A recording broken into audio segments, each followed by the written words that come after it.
नमस्ते दोस्तों, स्वागत है आपका आपके अपने प्रोग्राम कहानी रेडियो में। आज हम सुनेंगे डॉक्टर शोभा नारायण जी की लिखी हुई कहानी जिसका शीर्षक है घर बेघर। पारिवारिक और सामाजिक ताने बाने से जुड़ी ये कहानी आशा है आपको ज़रूर पसंद आएगी। तो चलिए शुरू करते हैं कहानी घर बेघर। जिंदगी में कितनी बार घर से बेघर हुए हैं, अंजू सोच रही थी। बेघर जैसा तो नहीं, पर एक शहर से दूसरे शहर बार बार घर जमाना शुरू में बेघर जैसा लगता था, और जब तक मकान घर बनता था तो बोरिया बिस्तरा बांधकर दूसरे शहर नई जगह में सब कुछ नए सिरे से शुरू करने की ताकीद आ जाती थी। विनोद का काम ही कुछ ऐसा था। एक छोटी सी दवाइयों की कंपनी के मार्केटिंग विभाग में एक छोटी सी नौकरी से शुरुआत की थी। जब नौकरी बदल सकते थे तो समझ नहीं थी, और ना ही ये आज की तरह के अवसर। ऊपर से कौन सी अच्छी डिग्री पास थी, एक बीएससी पास को नौकरी मिल गई, यह क्या कम था।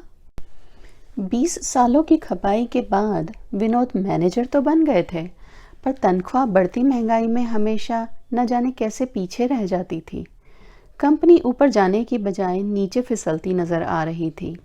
मालिकों ने पुराना ढर्रा छोड़ा नहीं, समय के साथ बदले नहीं।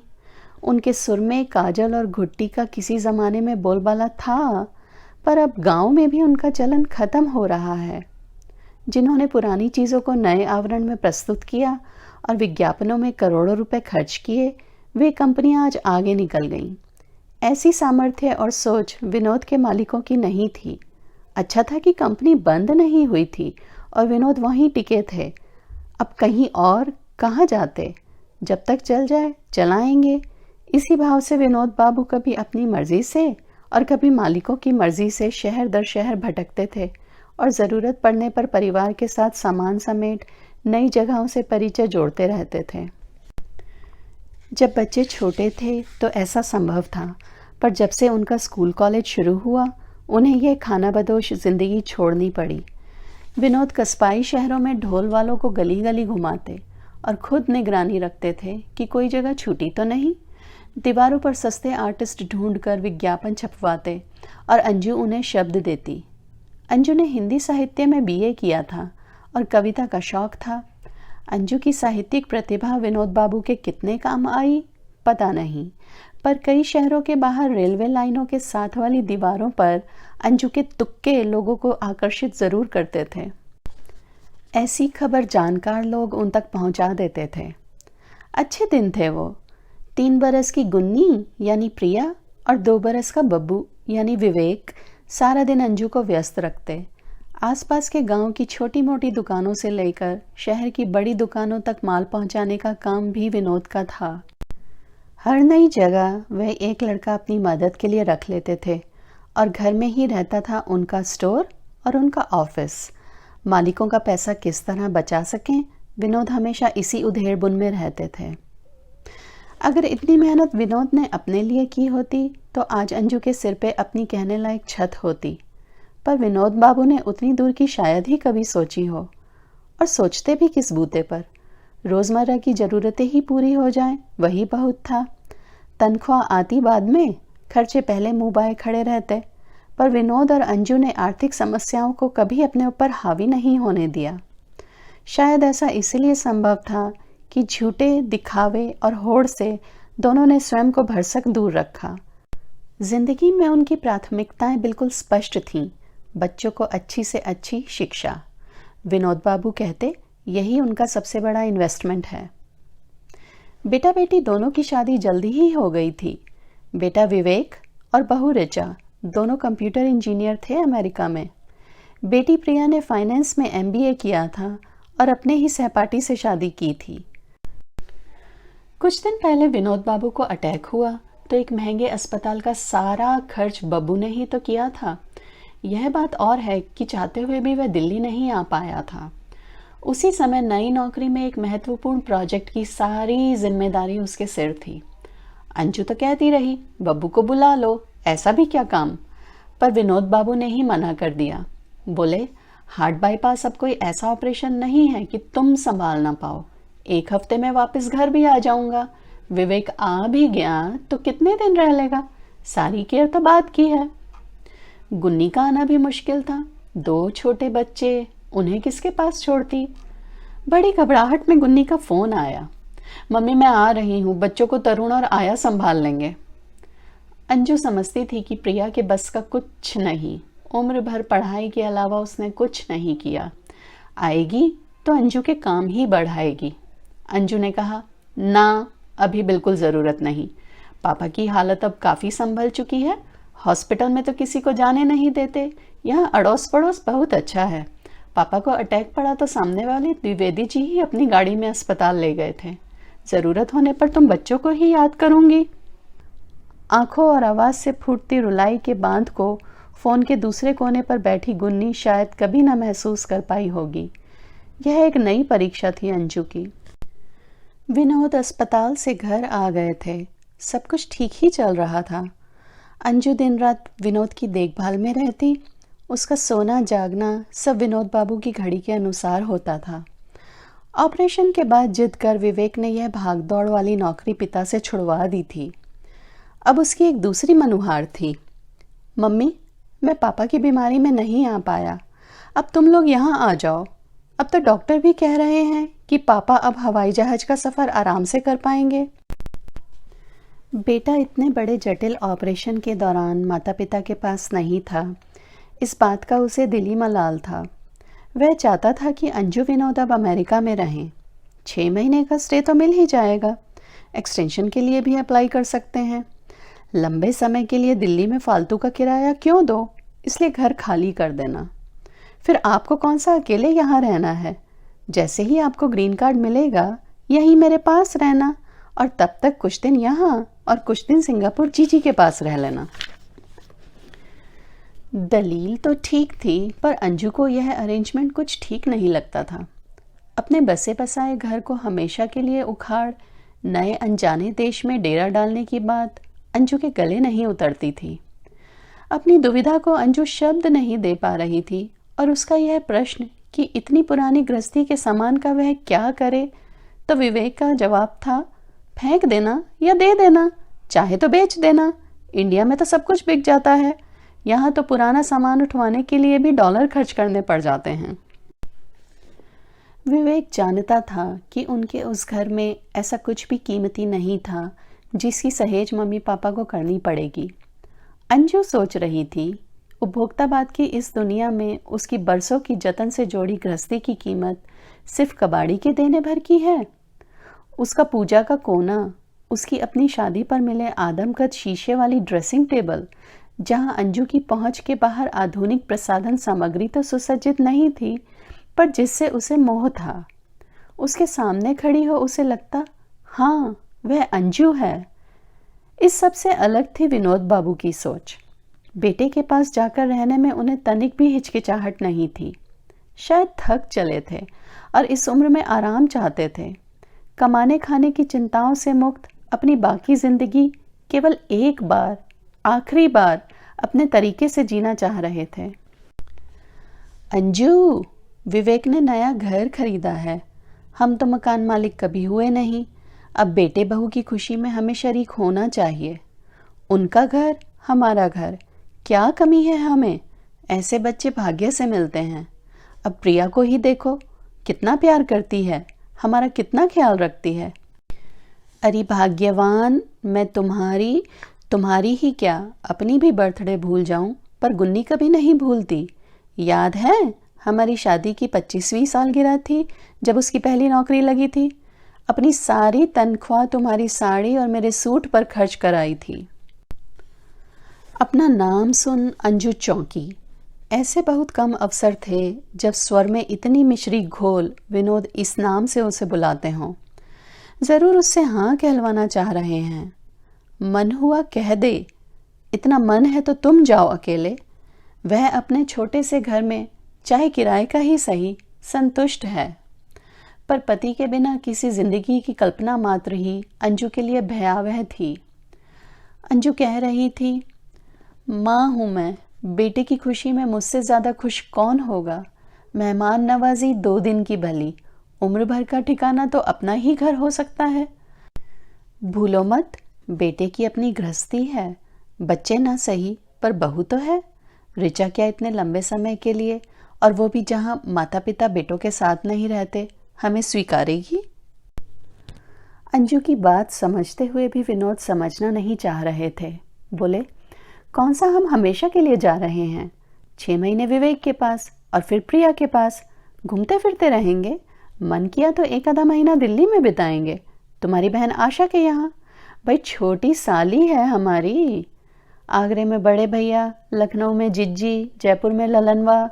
एक लंबी फेरहिस्त थी उनके पास, जहाँ बस शादी ब्याह के अवसरों पर ही जाना हो पाता था। और अब तो उन रिश्तों के बीच पीढ़ियों की दूरियां भी जुड़ गई थीं। शायद ये सब विनोद को याद नहीं था। ठीक ही तो कहते हैं, आदमी दूरदर्शी नहीं होते, अंजू सोच रही थी। अंजू पैकिंग में लगी है, दसियों बार लिस्ट चेक की है कि कुछ छूट ना जाए। विनोद से छिपाकर अचार, मुरब्बे, खाने पीने का सामान उसने कपड़ों के बीच ऐसे रखा है कि भारतीय और अमेरिकन कस्टम्स की भेदी आंखें भी उन्हें ढूंढ नहीं पाएंगी। आज विदाई का दिन है।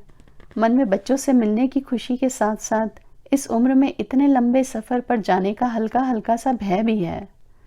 नई जगह में अपना सब कुछ पीछे छोड़कर नए सिरे से घर बनाने की अभ्यस्त अंजू विनोद के चेहरे पर भी अपने मन की उस अनजानी आशंका को भांप रही है जो उन दोनों ने शायद पहले भी महसूस की थी, पर इस तरह से नहीं। पहले वे अपने परिवार के साथ अपने घर को समेटे दूसरे शहर जाते थे, एक नया घर बनाने अपने जैसे लोगों के बीच। आज वे बेटे के घर पराए देश जा रहे हैं।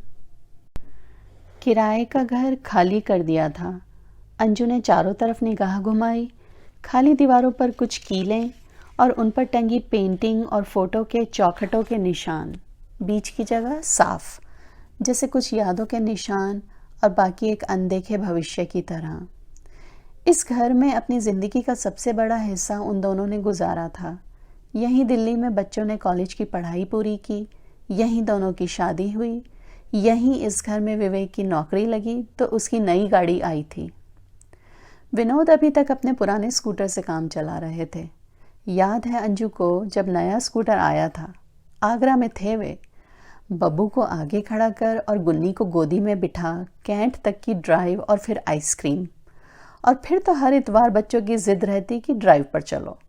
भली सी हवा जब बब्बू के चेहरे को छूती तो दोनों हाथों को पंख की तरह फैलाकर वो सचमुच ही स्वयं को उन्मुक्त आसमान में उड़ता महसूस करता। और आखिर वह उड़ ही गया। दोनों ही बच्चे अपने अपने घरौंदे बनाने लगे। हवाई जहाज रनवे छोड़ धीरे धीरे ऊपर जा रहा था।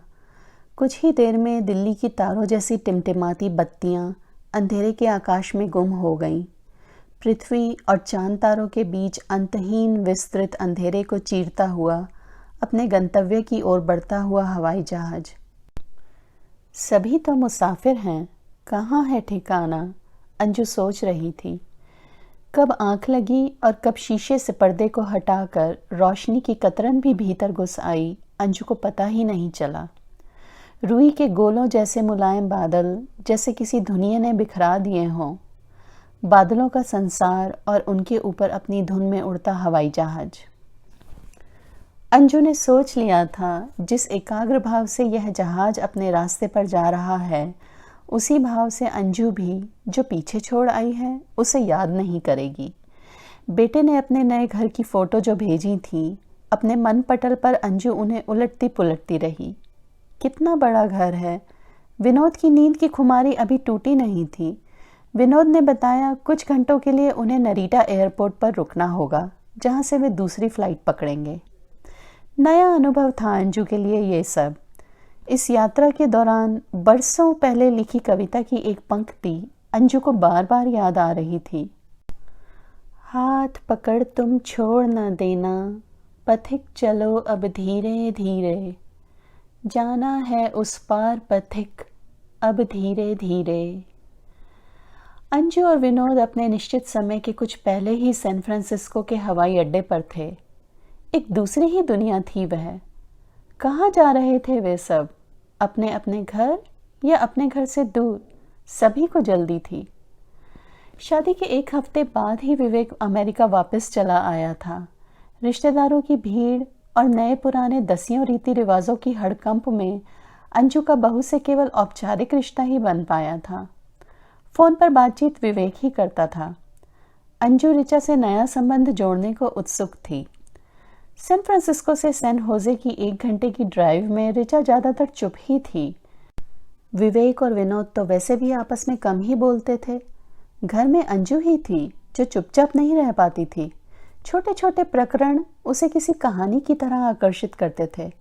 बच्चों से उनके स्कूल कॉलेज की खबरें रोजाना जब तक सुन ना ले उसे चैन नहीं आता था। खरे सूरज की चुंधियाती धूप इक्के दुक्के पेड़ों से छनकर साफ सुथरी सड़कों पर चमकी चांदी सी बिखरी पड़ी थी। तेज रफ्तार गाड़ियां जिस अनुशासन से अपनी अपनी लाइनों में फर्राटे से भाग रही थीं, अंजू को किसी दौड़ प्रतियोगिता की याद आ रही थी। वे खुद भी तो उस दौड़ का एक हिस्सा थे। विवेक ऋचा के नए घर में अंजू और विनोद के लिए एक अलग कमरा था। दिल्ली में 2 कमरों के उस मकान में ज़रूरत के हिसाब से कमरे बढ़ जाया करते थे। पढ़ाई के दिनों में एकांत चाहिए तो अंजू विनोद बेडरूम बच्चों के हवाले कर देते थे, अन्यथा बच्चे बैठक में पड़े दीवान और सोफा कम बेड पर काम चला लेते थे। ऋचा ने घर इतना साफ रखा था कि हाथ लगाते डर लगे। मितभाषी ऋचा का समय ऑफिस और बाकी घर के कामों में बीतता था। अंजू ने हाथ बटाना चाहा, पर ऋचा उसे कोई जिम्मेदारी नहीं सौंपना चाहती थी। सब काम अपने ही तरीके से करना चाहती थी वह। अपनी गृहस्थी में उसे किसी का हस्तक्षेप पसंद नहीं था और सास का तो बिल्कुल भी नहीं। सास को रसोई और घर के कामों से अलग थलग रखने में ऋचा का सास के प्रति सेवा भाव होता तो बात और थी, पर ऋचा बिल्कुल नहीं चाहती थी कि अंजू किसी भी रूप में उसके घर संसार से जुड़े। विनोद और अंजू केवल मेहमान थे और एक सीमा के बाद अनचाहे भी। ऋचा के बिना कहे ही स्पष्ट था कि एक लंबे समय के लिए उस घर में अंजू और विनोद का रहना मुश्किल था। वे दोनों कितने उत्साह से अपना सब कुछ समेट यहाँ आए थे।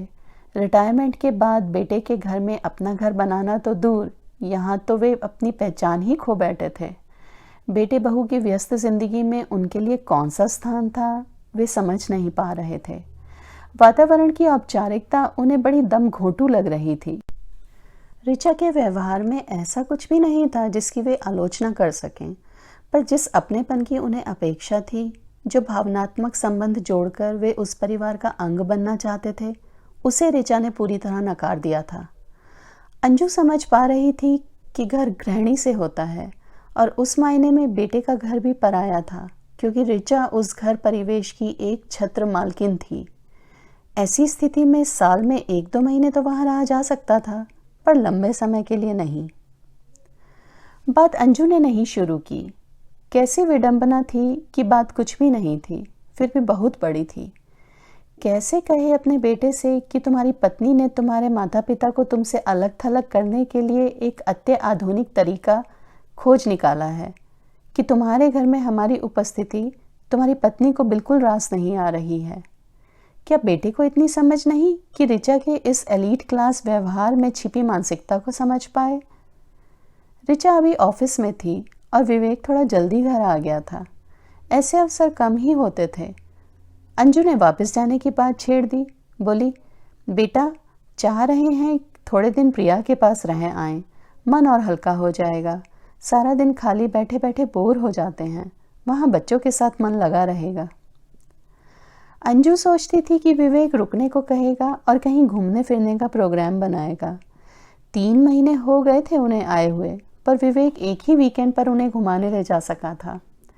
यहाँ विनोद और अंजू पूरी तरह विवेक पर निर्भर थे। अकेले कहाँ जाएं और कैसे जाएं? उस अजनबी शहर में बसों की सस्ती सवारी भी उनके लिए महंगी थी, और बसें थीं ही कौन सी, इक्का दुक्का दिख जाएं तो बहुत समझो। विवेक कह रहा था जैसे वह जानता हो कि मम्मी पापा रुकने वाले नहीं। बोला, अरे अभी कुछ दिन लेक टाहो और आसपास की जगह घूम आते हैं। अंजू को याद आया ऋचा की कही हुई बात, एक ही जगह बार बार जाना मुझे अच्छा नहीं लगता। ईस्ट कोस्ट से आने वाले तुम्हारे सारे इंडियन फ्रेंड्स के साथ 10 बार हो आए हैं हम वहाँ पर। और इस तरह कहीं भी घूमने का प्रोग्राम बनता तो ऋचा उसे वीटो कर देती। यह तो सचमुच ही घर कैद थी। विवेक ने माता पिता को रोकने की कोई जिद नहीं की। ठीक भी था, क्योंकि वह जानता था घर में सब कुछ असहज था। इससे पहले कि मनों में छिपा हुआ तनाव कोई विस्फोटक स्थिति पैदा कर दे, उनका जाना ही ठीक था। विवेक सोच रहा था, जीवन भर का साथ तो पत्नी के साथ ही निभाना है, फिर मम्मी पापा का मन भी तो नहीं लग रहा यहाँ पर। मम्मी और पापा से आग्रह कर यहाँ रुकने की पहल ना कर पाने की असमर्थता का अपराध बोध था विवेक को। सिंगापुर जाने के दिन करीब थे और विवेक माता पिता से नजरें चुरा रहा था। उन्हें तसल्ली देने के आशय से वह बोला, कुछ दिन सिंगापुर प्रिया के पास रह आइए। 1-2 साल में जब आप लोगों को ग्रीन कार्ड मिल जाएगा तब तो यहीं रहिएगा। इन 1-2 साल के दौरान माता पिता के रहने का कौन सा ठिकाना होगा, इस पर कोई बात नहीं हुई। बिना कहे भी बहुत सी बातें समझी जा सकती हैं, खासकर अपनों के बीच। माता पिता के जाते जाते विवेक ने अपनी अपराध भावना से छुटकारा पा ही लिया था। बोला, हर हफ्ते उन्हें फ़ोन करेगा, हर महीने उन्हें पैसे भेजेगा, भले ऋचा चाहे या ना चाहे। पैसों की बात कह वह माता पिता को छोटा नहीं बनाना चाहता था। सिंगापुर की फ्लाइट के लिए उन्हें छोड़ने ऋचा नहीं आ पाई थी। वो ऑफिस के किसी नए प्रोजेक्ट में रात तक व्यस्त थी। रास्ते में ही विवेक ने $1000 माँ को दिए थे। कहा कि सिंगापुर में काम आएंगे। जीजी के बच्चों के लिए कुछ सामान भी खरीदवा दिया था। बड़े संतुष्ट भाव से उन्हें विदाई देने आया था, पर बिछड़ते समय माँ की आंखों में नमी देख न जाने कहाँ से उसकी आंखों में भी एक आंसू जैसा कतरा पलकों पर ठहर गया था। पैर छूने विवेक झुका तो विनोद ने उसे गले लगाते हुए सारे गिले शिकवे पीछे छोड़ दिए। अगले दिन वे सिंगापुर में थे, प्रिया और तरुण के छोटे से घर में। 1 साल की तन्वी और कुशल जुड़वा लड़के और लड़की के साथ, सब अस्त व्यस्त। प्रिया आदतन आलसी थी, फिर नौकरी की व्यस्तता और 2 छोटे बच्चे। आया दोनों बच्चों को ही मुश्किल से संभाल पाती थी, घर की साफ सुथराई तो दूर की बात थी। आते के साथ ही अंजू ने घर की भागदौड़ संभाल ली। विनोद अंजू ने मिलकर अस्त व्यस्त चीज़ों को करीने से लगा 3 दिन में ही उस छोटे से घर की काया पलट कर दी। प्रिया को तो जिंदगी ही मिल गई। अब सब काम समय पर होते थे। आया भी ज़्यादा मुस्तैदी से काम करने लगी। बच्चों की देखभाल अब नाना नानी की निगरानी में हो रही थी। और क्या चाहिए। तरुण भी खुश थे। अगर ये लोग यहाँ रहें तो आया की क्या ज़रूरत। इनके आने से जो खर्चा बढ़ा है उसकी भरपाई किसी तरह तो होनी ही चाहिए। 4-6 महीने तो रहेंगे ही, उतने ही दिन के लिए सही, पैसा जहाँ बचे बचाना चाहिए। आया हटाने की बात जब अंजू विनोद के सामने आई तो अंजू ने बड़े उत्साह से दामाद की हाँ में हाँ मिलाई। बोली, जो देखभाल हम खुद अपने बच्चों की कर सकते हैं वो बाहर का व्यक्ति कभी नहीं कर सकता। विनोद को संदेह था, इस उम्र में अंजू 2 बच्चों और साथ ही घर की जिम्मेदारी उठा पाएगी, पर वे चुप रहे। विनोद देख रहे थे कि किस तरह धीरे धीरे घर बाहर के सारे काम उन दोनों के कंधों पर आन पड़े थे। शुरू में तो अमेरिका के खालीपन के बाद यह व्यस्तता उन्हें अच्छी लगी, पर अब यह बोझ लगने लगी थी। आया के जाने के बाद से अंजू विनोद से अपेक्षा रखती थी कि जब वह रसोई में काम कर रही हो तो वे बच्चों को देखें। अकेले हाथ वह बेचारी भी कितना कुछ कर लेती। विनोद बाबू की सारी जिंदगी बच्चों के सोने जागने के साथ ही बंध गई थी। ऐसा नहीं था कि उन्हें बच्चों के साथ खेलना अच्छा नहीं लगता था, पर अपनी इच्छा अनुसार सारी उम्र घर के बाहर कामकाजी विनोद बाबू सारा दिन घर में बैठकर बच्चों की देखभाल करते करते इतने ऊब गए थे कि जल्दी ही वे दिल्ली वापस आने की सोचने लगे। अंजू ने क्योंकि जिम्मेदारी खुद से ली थी, इसीलिए उसके पास शिकायत का कोई आधार नहीं था। प्रिया और तरुण अंजू और विनोद के आने के बाद से अपनी सारी सामाजिक और सांस्कृतिक ज़रूरतों को पूरा करने में जुटे थे। हर शाम अंजू या तो उनके दोस्तों की खातिरदारी में लगी होती या वे बच्चों की जिम्मेदारी से बिल्कुल बेखबर घर के बाहर होते। प्रिया को शायद ये याद ही नहीं रहा कि माँ बरसों से गठिया की मरीज है और पापा दिल के, कि इस उम्र में ये भागदौड़ और व्यस्तता अब उनके बस की बात नहीं। बहुत कर लिया, अब जीवन के इस पड़ाव पर वे जिंदगी अपनी शर्तों पर जीना चाहते थे। तरुण ने कभी नहीं सोचा कि रहने खाने की सुविधा ही जीवन का उत्कर्ष नहीं है। इसके अतिरिक्त भी अंजू विनोद की कुछ ज़रूरतें या अपेक्षाएं हो सकती हैं। सुबह उठकर चाय की गर्म चुस्कियों के साथ विनोद का अखबार पढ़ना और अंजू के साथ बैठकर उस पर चर्चा करना, जो उनके रिटायर्ड जीवन का एक हिस्सा था, अब संभव नहीं था। सुबह कितनी गहमा गहमी रहती थी। प्रिया की आधी बची कॉफ़ी का कप, यहाँ वहाँ बिखरे कागज़, बच्चों के दसियों खिलौने, पलंगों पर पड़े तौलिए, बाथरूम के फर्श पर उतारे हुए कपड़े किसी बड़ी जिगसॉ पजल के अनगिनत टुकड़ों जैसे लगते, जिन्हें सहेजकर अंजू और विनोद घंटे 2 घंटे की मेहनत के बाद पूरी तस्वीर बना पाते। और तुर्रा यह है कि तरुण हर शाम प्रिया को शिकायत भरे लहजे में सुनाते, मैंने कितनी बार कहा है मेरे कागज़ों को कोई नहीं छुए। अभी पिछले हफ्ते मैंने एक ज़रूरी कागज़ बेड की साइड टेबल की मैट के नीचे रखा था, कहाँ गया वो? अब कौन उन्हें बताता कि सुपरमार्केट से लाई सब्जियों, फलों, दालों और आटे की रसीदों के बीच ज़रूरी कागज़ रखने का यह तरीका किस व्यवस्था के अंतर्गत आता है। मैनेजमेंट कोर्स में अगर उन्हें यह भी सिखाया होता तो हर सुबह विनोद अपने दफ्तर के बड़े बाबू की तरह इन ट्रे आउट ट्रे दोहराते हुए कागज़ों को रखने और फाड़ने में इतना समय नहीं लगाते। इतना एहतियात बरतने पर भी तरुण के ज़रूरी कागज़ इधर उधर हो ही जाते थे। ऐसे समय विनोद बाबू अपने कागज़ों को संभालने की पुरानी आदत को जी भर कर कोसते। कैसे फंसे ये विनोद और अंजू यहाँ? यह एक दूसरी ही जेल थी, जहाँ उन्हें लगता उनसे बेगार कराई जा रही हो। अपनी ऐसी सोच पर विनोद बाबू को शर्म आती। छी छी, कितने स्वार्थी हो गए हैं वे इस उम्र में। पर चाहते हुए भी अंजू और विनोद ऐसी जिंदगी में स्वयं को ढाल नहीं पा रहे थे और परेशान थे। थक गए थे वह दोनों। इस बार विनोद ने बात की प्रिया से। बोले, बेटी, तुम्हारी माँ के बस की नहीं रही इतनी सब संभाल। अपनी मर्जी से उसने इतना काम अपने सर ले लिया है, पर अब रोज़ रात दर्द से हाय हाय करती है। प्रिया देख रही थी यह सब, पर कोई और उसे उसकी जिम्मेदारी समझाए, चाहे वह उसके अपने पिता ही क्यों ना हो, यह उसे मंजूर नहीं था। तुनक कर बोली, मैंने कब कहा था मम्मी घर की साफ सफाई में सारा दिन खटती रहें? मेरा घर जैसा था वैसा ठीक था, बिखरा ही सही। घर सचमुच ही प्रिया का था। अंजू विनोद तो यहाँ मेहमान थे। कह तो गई थी प्रिया, पर तुरंत ही अपनी गलती पर लज्जित हो उठी। तरुण से आया वापस बुलाने की बात की तो तरुण ने सास ससुर को स्वार्थी ठहराया। खैर, आया बुला ही ली गई और अंजू विनोद ने राहत की सांस ली, पर तरुण के व्यवहार की उपेक्षा उनसे छिपी नहीं रही। अब वे दोनों, जैसे कहते हैं ना, तरुण के लिए यूजफुल नहीं थे। प्रिया समझ नहीं पा रही थी कि अम्मा बाबूजी का मन एकदम कैसे उचाट हो गया। अभी तक तो सब ठीक ठाक था, कितना व्यवस्थित चल रहा था सब कुछ। बच्चों के सारे काम समय पर हो रहे थे। अम्मा ने कितने उत्साह से गृहस्थी की सारी बागडोर अपने हाथ में ले ली थी। अब यकायक क्या हो गया? प्रिया नहीं देख पा रही थी कि अम्मा की कमर अब थोड़ी झुक गई है, कि बच्चों को गोदी लेने से बाबूजी की सांस फूलती है। संभवतः बच्चों को अपने माता पिता कभी बूढ़े और असमर्थ नहीं लगते। खैर, अब जब इन्होंने जाने का निश्चय कर ही लिया है तो ठीक है, जाना तो एक दिन था ही। हवाई अड्डे पर तरुण, प्रिया और बच्चे अपनी नई आया के साथ उन्हें विदाई देने आए। माँ बेटी दोनों ही आंसू नहीं रोक पा रही थीं। अगली बार यहाँ होते हुए विवेक के यहाँ जाना, रूंधे गले से कह रही थी प्रिया।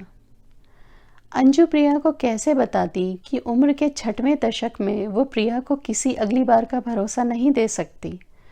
पर विनोद ने सुना अंजू कह रही थी, हाँ ज़रूर, पर उसके पहले एक चक्कर तुम भी लगाना।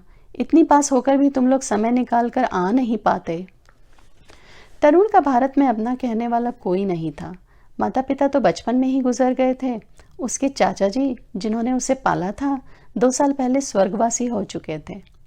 प्रिया बच्चों की जिम्मेदारी और काम में इतनी उलझी हुई थी कि माता पिता के लिए उसके पास समय की कमी थी। फिर यह एहसास कि इस समय माता पिता को भी अपने बच्चों की ज़रूरत हो सकती है, वही क्या, भाई विवेक भी भूल चुका था। क्या विवेक और प्रिया इतने भावहीन और स्वकेंद्रित हो चुके थे कि माता पिता की इस स्थिति को समझ नहीं पा रहे थे? कहाँ है उनका घर? पूरी जिंदगी तो बच्चों को एक सुरक्षित घर देने में गुजार दी। बच्चों के भविष्य के लिए अपने वर्तमान को दांव पर लगाने में जिन्हें रत्ती भर भी हिचक ना हुई, वही विनोद और अंजू आज एयरपोर्ट पर अपनी फ्लाइट के इंतज़ार में समझ नहीं पा रहे कि वे किस घर वापस जा रहे हैं। देश को बेगाना बना परदेश में वे घर की तलाश में आए थे। उनकी तलाश का यह अंत होगा, उन्होंने कभी सोचा नहीं था। बहू ऋचा के रूखे और उपेक्षापूर्ण व्यवहार के चलते विवेक अकेला कब तक संबंधों को निभा पाएगा। समय और स्थान की दूरियां रिश्तों के आड़े आ ही जाती हैं और धीरे धीरे रिश्तों को बांधने वाली भावनात्मक डोर इतनी कमज़ोर हो जाती है कि खून के रिश्ते भी केवल नामों की औपचारिकता में सिमट जाते हैं। बेटे बहू की सम्मिलित मर्जी से उनके घर परिवार का सम्मानित सदस्य बनकर रहना उन्हें मंजूर था, पर अपनी विपन्नता में अपने बेटे की आर्थिक साझेदारी स्वीकार नहीं थी। बेटी दामाद से किसी तरह की अपेक्षा करना उनकी सामाजिक सोच के बाहर था। हवाई जहाज रनवे छोड़ सिंगापुर के आकाश की परिधि लांघ चुका था। ज़्यादातर सहयात्री भारतीय थे और अधिकांश के चेहरे पर अपने अपने घर लौटने का सुखद भाव था या विदेश से देश आने पर अपनों से मिलने की उत्सुकता और उतावली। सिंगापुर से दिल्ली की यात्रा सोते जागते कब खत्म हुई पता ही नहीं चला। थके बोझिल कदमों से ट्रॉली ठेलते हुए अंजू विनोद के सामने दिल्ली एयरपोर्ट कैसा थका हुआ, उद्देश्यहीन सा पसरा हुआ था। सब कुछ अव्यवस्थित सा, पर शायद उस अव्यवस्था में कोई भी व्यवस्था ज़रूर रही होगी। गाड़ियाँ, स्कूटर, बसें अपनी चिल्लपों के बावजूद लोगों को ठेल ठाल कर अपने अपने घर ले जा रही थीं। एयरपोर्ट पर अंजू विनोद को लेने अंजू की छोटी बहन आशा आई थी। कार में बैठते ही उसका पहला प्रश्न था, कितने दिन का प्रोग्राम है? प्रश्न का आशय अंजू विनोद से छिपा नहीं था। आशा के छोटे से फ्लैट में उनके लिए 2-4 दिन से ज़्यादा की गुंजाइश नहीं थी, ये वह अच्छी तरह जानते थे। विनोद ने जवाब दिया, दिल्ली में बस 1-2 दिन। कल उन्हें अपनी कंपनी के मालिकों से मिलकर परसों पानीपत की बस पकड़नी है। फिलहाल हरियाणा सर्कल का काम वहीं से शुरू करना है। अंजू ने बहुत चक्क होकर यह सब सुना। यह सब कब और कैसे विनोद बाबू ने तय कर लिया, अंजू समझ नहीं पाई, पर आशा ने राहत की सांस ली। रात सोते समय अंजू ने विनोद से पूछा, यह पानीपत का क्या चक्कर है? विनोद बोले, याद है मेरी नौकरी की शुरुआत वहीं हुई थी और हमारा पहला घर भी वहीं था, इसीलिए पानीपत कह दिया। यानी वहाँ कोई काम नहीं है। अंजू की आंखों का गीलापन उसके गालों पर महसूस करते हुए विनोद ने उसे हल्के से छुआ। उस स्पर्श में अंजू के आंसू पोंछने की कोई पहल नहीं थी, था तो केवल एक एहसास सहभागिता का। काम है, बहुत बड़ा काम है। सोचो तो, मकान ढूंढना क्या कम छोटा काम है? सच ही तो है, अंजू ने सोचा। जिंदगी का एक बड़ा सच जिसे वे इस उम्र में भी नकार नहीं पाए थे, एक अपने कोने की तलाश, एक घर की तलाश। इस बार वे घर से बेघर नहीं होंगे। रात के अंधेरे में भी विनोद और अंजू ने एक दूसरे के चेहरे पर स्वस्ति के भाव पढ़ लिए थे। तो ये थी आज की कहानी। बताइए आपको कैसी लगी।